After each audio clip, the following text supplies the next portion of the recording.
আসসালামু আলাইকুম রহমতুল্লাহ। বন্ধুরা, কেমন আছেন আপনারা সবাই? আশা করি আল্লাহর অশেষ রহমতে আপনারা সকলেই ভালো আছেন। সকলেই বলি আলহামদুলিল্লাহ। বন্ধুরা, ফিরে এলাম আবারও সহজ পড়াতে। আজকে আমি আপনাদের সঙ্গে ৬০ নং পৃষ্ঠা নিয়ে আলোচনা করব। আমরা প্রথম টপিকসেই দেখতে পাচ্ছি দেওয়া হয়েছে হ্যাপি অর্থ শুভ, বার্থডে অর্থ জন্মদিন। হ্যাপি বার্থডে অর্থ শুভ জন্মদিন। অ্যাক্টিভিটি এই লক্ষ্য করি। লিসেন অর্থ শোনা, রিড অর্থ পড়া, অ্যান্ড অর্থ এবং, সে অর্থ বলা। লিসেন, রিড অ্যান্ড সে অর্থ শোনো, পড়ো এবং বলো। টু রাইট অর্থ লিখতে, এ ডেট একটি তারিখ, উই অর্থ আমরা, রাইট অর্থ লেখা, দ্য ডে অর্থ দিন, দ্য মান্থ অর্থ মাস, অ্যান্ড এবং, দ্য ইয়ার অর্থ বছর। টু রাইট এ ডেট অর্থ তারিখ লিখতে হলে we write the day, the month and the year অর্থ আমরা দিন, মাস এবং বছর লিখি। যেমন দেখতে পাচ্ছেন শুরুতেই দিন লেখা হয়েছে 1, এরপরে মাস লেখা হয়েছে 1, এরপরে বছর লেখা হয়েছে 25। অর্থাৎ আমরা বলতে পারি 1 জানুয়ারি 2025 অর্থ পহেলা জানুয়ারি 2025। আবার উই অর্থ আমরা, সে অর্থ বলা। উই সে অর্থ আমরা বলি দ্য 1st অফ জানুয়ারি অর্থ পহেলা জানুয়ারি 2025। দ্য 1st অফ জানুয়ারি 2025 অর্থ 2025 সালের পহেলা জানুয়ারি। এই পর্যায়ে আমরা নিচে অ্যাক্টিভিটি এফ লক্ষ্য করি। বলা হয়েছে কমপ্লিট অর্থ সম্পূর্ণ করা, দ্য সেন্টেন্সেস অর্থ বাক্যগুলো। কমপ্লিট দ্য সেন্টেন্সেস অর্থ বাক্যগুলো সম্পূর্ণ করো। সে অর্থ বলা, অ্যান্ড এবং, রাইট অর্থ লেখা, টুডেস অর্থ আজকের, ডেট অর্থ তারিখ। Say and right today's date অর্থ আজকের তারিখ বলো এবং লেখো।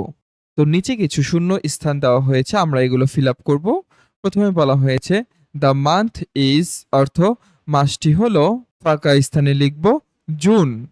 তো আমরা বলতে পারি দ্য মান্থ ইজ জুন অর্থ মাসটি হলো জুন। এরপরে দ্য ডে ইজ অর্থ দিনটি হলো, আমরা ফাঁকা স্থানে লিখব 19th অর্থ 19 তারিখ। তো আমরা বলতে পারি দ্য ডে ইজ 19th অর্থ দিনটি 19 তারিখ। এরপরে দ্য ইয়ার ইজ অর্থ বছরটি হলো, আমরা ফাঁকা স্থানে লিখব 2025 অর্থ 2025। দ্য ইয়ার ইজ 2025 অর্থ বছরটি হলো 2025। এরপরে টুডেস অর্থ আজকের, ডেট অর্থ তারিখ, ইজ আমরা ফাঁকা স্থানে লিখব 19th জুন অর্থ 19শে জুন 2025 2025। আমরা বলতে পারি today's that is 19th June 2025 অর্থ আজকের তারিখ হলো 19শে জুন 2025। প্রিয় বন্ধুরা, এই পর্যায়ে আমরা অ্যাক্টিভিটি জি লক্ষ্য করি। এখানে বলা হয়েছে রিড অর্থ পড়া, অ্যান্ড অর্থ এবং, সে অর্থ বলা। রিড অ্যান্ড সে অর্থ পড়ো এবং বলো। আপনারা দেখতে পাচ্ছেন নিচে একটি শহীদ মিনারের ছবি দেওয়া হয়েছে এবং তার ঠিক নিচে লেখা হয়েছে শহীদ মিনার অর্থ শহীদ মিনার। শহীদ মিনার সম্পর্কে বলা হয়েছে দ্য 21st অফ ফেব্রুয়ারি অর্থ 21শে ফেব্রুয়ারি 1952 অর্থ 1952 সালের, ইজ দ্য ল্যাঙ্গুয়েজ মার্টায়ার্স অর্থ ভাষা শহীদ, ডে অর্থ দিবস বলবো এখানে। The 21st of February 1952 is the language মার্টায়ার্স day অর্থ 1952 সালের 21শে ফেব্রুয়ারি হলো ভাষা শহীদ দিবস। অন দিস ডে অর্থ এই দিনে, ইন 1952 অর্থ 1952 সালের, স্টুডেন্টস ছাত্রছাত্রীরা, ইন ঢাকা অর্থ ঢাকায়, গেভ দিয়েছিল, দেয়ার অর্থ তাদের, লিভস অর্থ জীবন, ফর অর্থ জন্য, দেয়ার অর্থ তাদের, মাদার ল্যাঙ্গুয়েজ অর্থ মাতৃভাষার জন্য। তো আমরা বলতে পারি অন দিস ডে ইন 1952 অর্থ 1952 সালের এই দিনে, students in Dhaka gave their lives for their mother language অর্থ ঢাকায় ছাত্ররা তাদের মাতৃভাষার জন্য জীবন দিয়েছিল।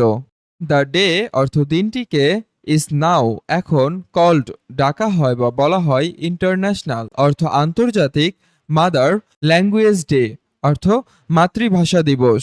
The day is now called international mother language day অর্থ দিনটিকে এখন আন্তর্জাতিক মাতৃভাষা দিবস বলা হয়। প্রিয় বন্ধুরা, আজকের ক্লাসটি এই পর্যন্তই। আশা করি সকলেই উক্ত বিষয়গুলো খুব সুন্দরভাবে বুঝতে পেরেছেন।